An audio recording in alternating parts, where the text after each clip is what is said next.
Pemirsa, dalam rangka perayaan Siwaratri, Krama Bali menggelar Siwaratri Puja di Denpasar, tepatnya di Wantilan Gedung Pers Bali Ketut Nada.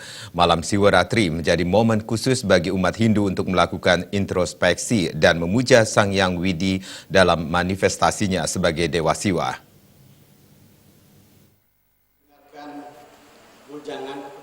Hari Suci Siwaratri dirayakan setahun sekali yang bertepatan pada Purwaning Tilem Sasi Kepitu.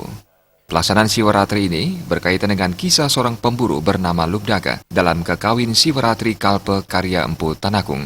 Pelaksanaan Siwaratri Puja dihadiri oleh pimpinan kelompok media Bali Pos Satria Narada bersama istri.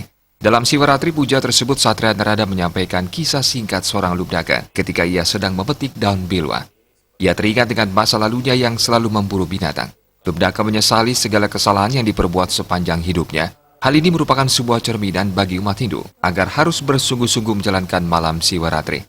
Jika pelaksanaannya secara benar, sudah pasti hasilnya akan sama seperti yang dialami oleh Lubdaga. Introspeksi diaplikasikan dalam fungsi media bukan sekedar sebagai wartawan, tetapi juga memberikan edukasi dan mengajak masyarakat khususnya di Bali untuk mengingat kembali tentang budaya dan gaya hidup yang berdasarkan Dharma. Kedepan diharapkan umat Hindu berada dalam garisnya sesuai dengan jati diri masing-masing. Rangkaian Siwaratri Puja diisi dengan pembacaan sloka-sloka Bhagavad Gita yang dipandu oleh Komisaris Media Bali Pos Nyoman Swirya. Kita yang meninggal baca berdua.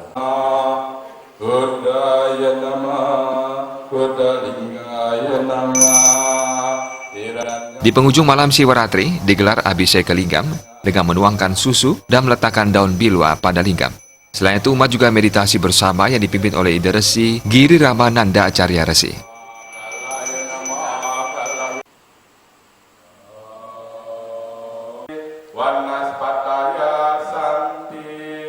Alin Setiawan.